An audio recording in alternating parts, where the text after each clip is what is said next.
Kita sering dengar proxy war kan. Proxy war itu maksudnya sing perang itu aslinya ning buri ra melu apa istilahnya ning kitab napa ya Khazin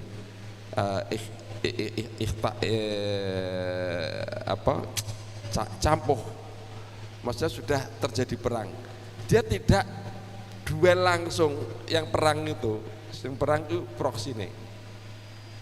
Nah di sana itu ada Iran, Saudi, kemudian jangan lupa Amerika itu selalu punya kepentingan. Nek jenengan ngertos gambare teluk niku, di teluk Persia itu kan sempit nggih. Di teluk Persia itu ujungnya keluar nanti terakhirnya itu yang termasuk yang Yaman sebelah sini, terus ada Laut Merah. Di teluk Persia ini ada Bahrain, Oman, Kuwait, Irak. Sebelah timurnya itu adalah negara Iran. Di situ itu tempatnya Amerika gotongi minyak dari negara Timur Tengah. Ya lewatnya di teluk itu yang sempit itu. Makanya Amerika punya kepentingan, dia punya militer di sana, dia punya pangkalan militer di sana. Karena punya kepentingan itu, kalau dibom aja di teluk Persia itu yang kapal-kapalnya Amerika yang bawa minyak, rugi berat Amerika. Oke, kembali ke Yaman. Yaman perang, di sana yang perang itu Saudi. Oh, Sunni ini gitu misalnya ya. Houthi, Syiah ini. Tapi jangan lupa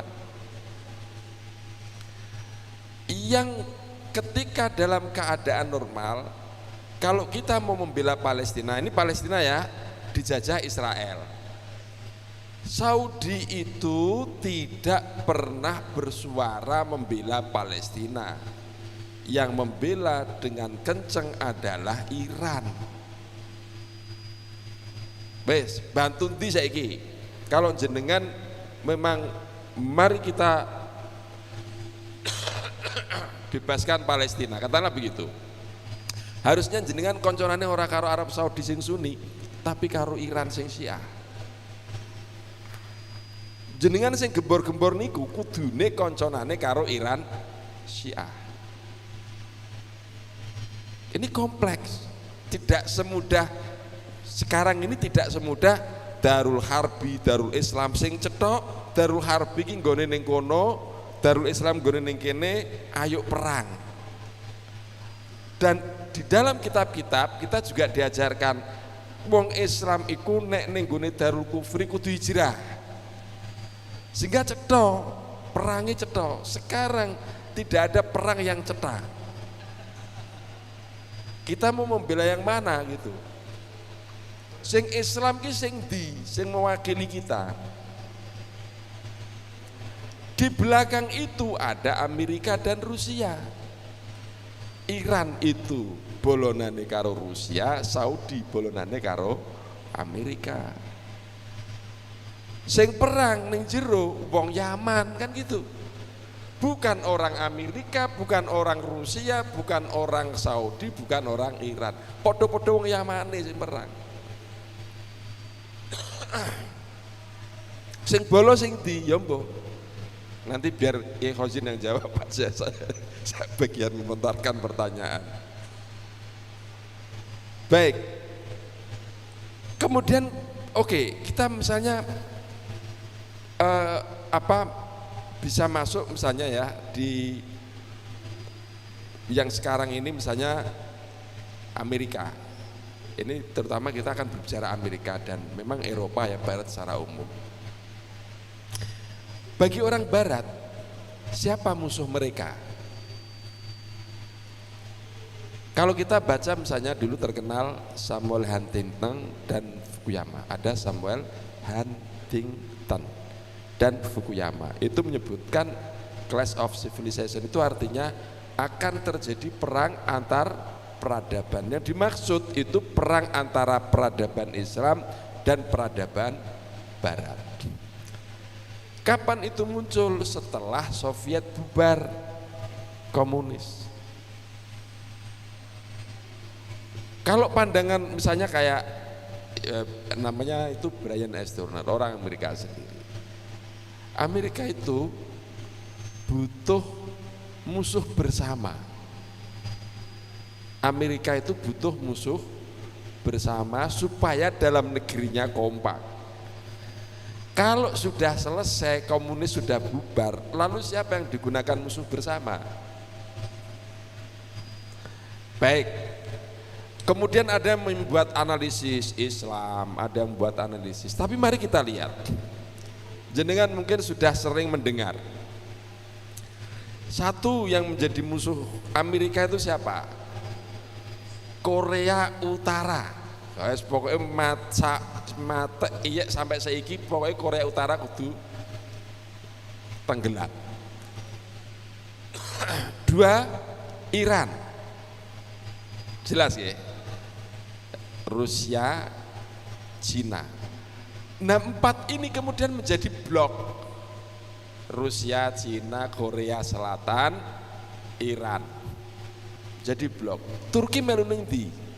Jenengan yang seneng dengan Erdogan yang Islamis, deng bolonane karo Iran karo Rusia dalam hal peta politik global itu.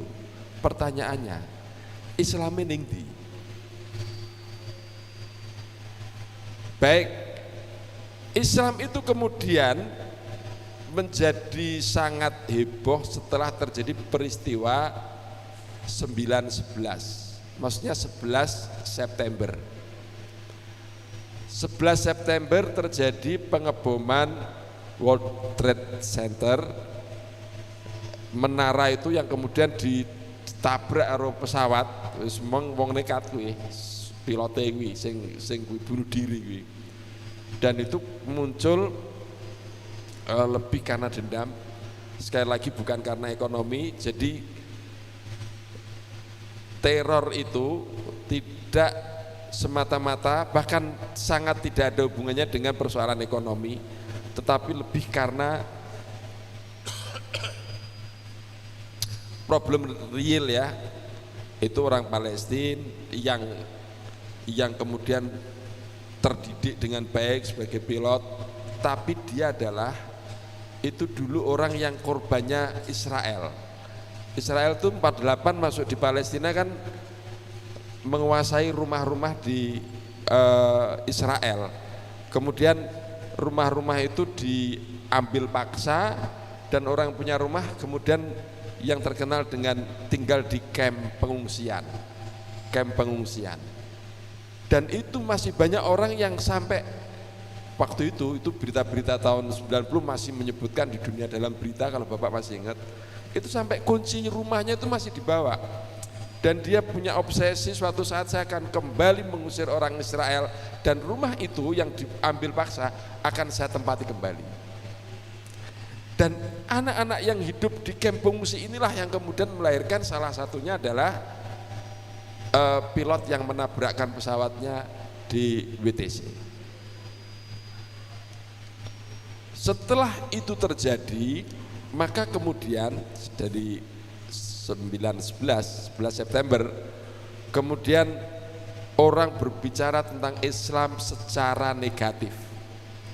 Islam itu teroris, Islam itu banyak kajian di barat itu yang kemudian berbicara tentang Islam tetapi dengan perspektif yang negatif. Termasuk misalnya bahkan sebelum itu kalau kita baca misalnya Suratul Islam fi Eropa, image Islam di Perancis,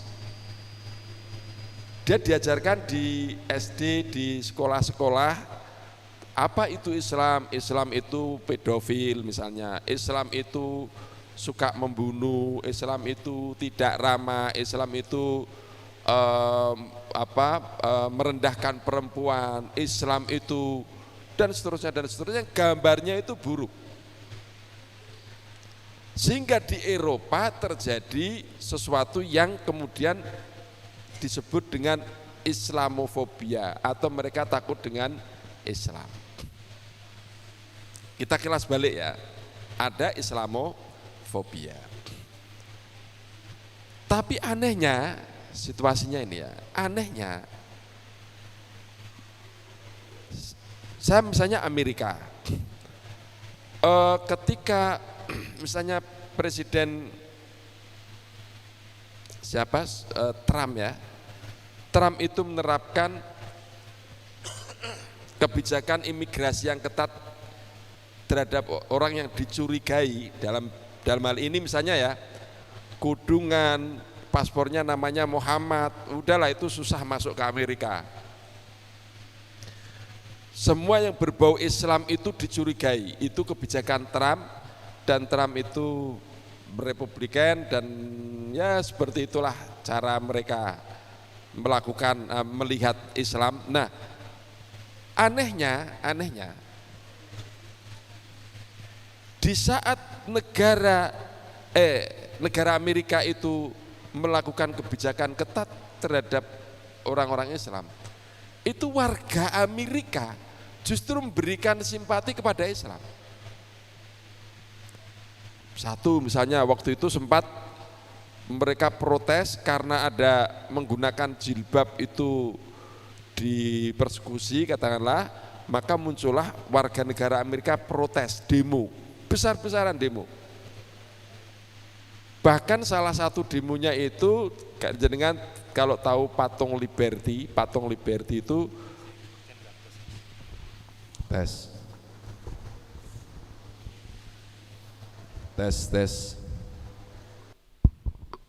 Nah, patung Liberty itu patung yang melambangkan kebebasan kemerdekaan Amerika. Patung Liberty gambarnya seperti itulah ya, mungkin udah tahu. Itu pas demo, itu patung Liberty-nya dijilbabi, bukan patung aslinya. Dia membuat tiruan patung Liberty lalu dijilbabi. Itu artinya apa? Amerika itu seharusnya ramah dengan orang yang berjilbab. Aneh ya, ada anomali. Pemerintah menekan orang-orang Islam, tapi justru masyarakat Arab itu membela. Dan itu saya agak-agak merasa bahwa semua itu seperti sudah terbayangkan jauh sebelumnya. Karena kenapa? Karena ada film itu dikeluarkan tahun 98. Peristiwa WTC itu tahun 2001 atau 3 tahun sebelum terjadi WTC. Itu ada film yang menggambarkan terorisme bom besar yang luar biasa lah yang dilakukan oleh orang Timur Tengah, dan kemudian menimbulkan kemarahan, kemudian sampai menimbulkan anti-Islam atau Islamofobia. Tetapi Islamofobia itu justru mendapatkan simpati dari warga Amerika. Itu film 3 tahun sebelumnya. Yang suka film nanti boleh lihat. Nah, saya kembali ke tadi, demikian juga di Eropa. Waktu di Perancis ini misalnya, di Perancis terorisme itu yang bom di mobil itu ya, bom mobil itu kalau nggak salah tahun 2016 atau 17 saya lupa. Setelah terjadi bom itu, orang kemudian merasa orang Islam ini ancaman. Mereka semakin yakin bahwa orang Islam adalah ancaman bagi masyarakat, ancaman bagi kebebasan. Maka kemudian orang-orang ketika mereka melihat Islam, pokoknya Islam itu kemudian menjadi sesuatu yang menakutkan. Tapi anehnya pada saat itu, jadi ada orang Islam yang hidup di Perancis. Nanti perhatikan, itu kalau dicari di YouTube mungkin masih ada, karena itu peristiwa baru. Ada orang Islam yang hidup di negara Perancis, dia beragama Islam, kalau nggak salah dia keturunan Arab atau keturunan Afrika, wajah-wajah seperti itu. Kemudian dia